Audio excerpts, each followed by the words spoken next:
It may not look like the voter suppression your grandma talked about. It's evolved, it's matured, it's rebranded.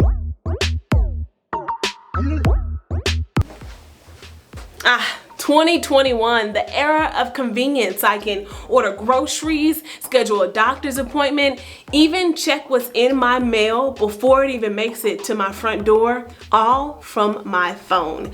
But you know what I can't do from this precious rectangle of technology?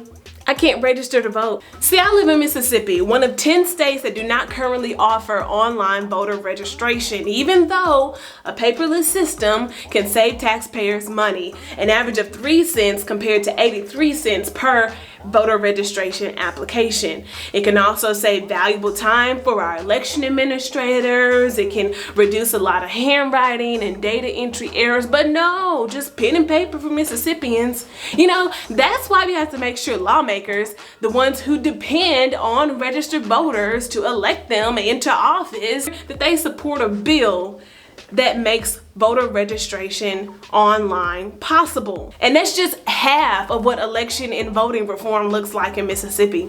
Let's have a seat. Remember back in November, Mississippi broke records when it came to absentee voting. Some 248,000 people requested absentee ballots. That was 138,000 more than the previous presidential election. And you know what that's called?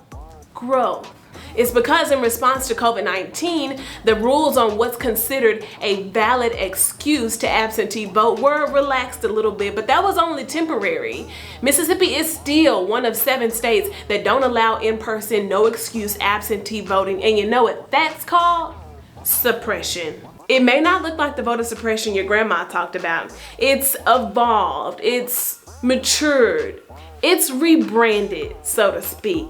Back then, voter suppression looked like poll tax, literacy test, whites only primaries, but now voter suppression looks like this. Standing in line for hours because you don't have a valid excuse.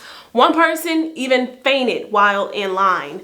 No excuse early voting is undoubtedly popular. 24.1 million Americans voted early in 2016. It's convenient and it can reduce stress on the voting system on election day. Now, we're not saying that online voter registration and no excuse early voting will fix everything within the voting system, but it's a good start.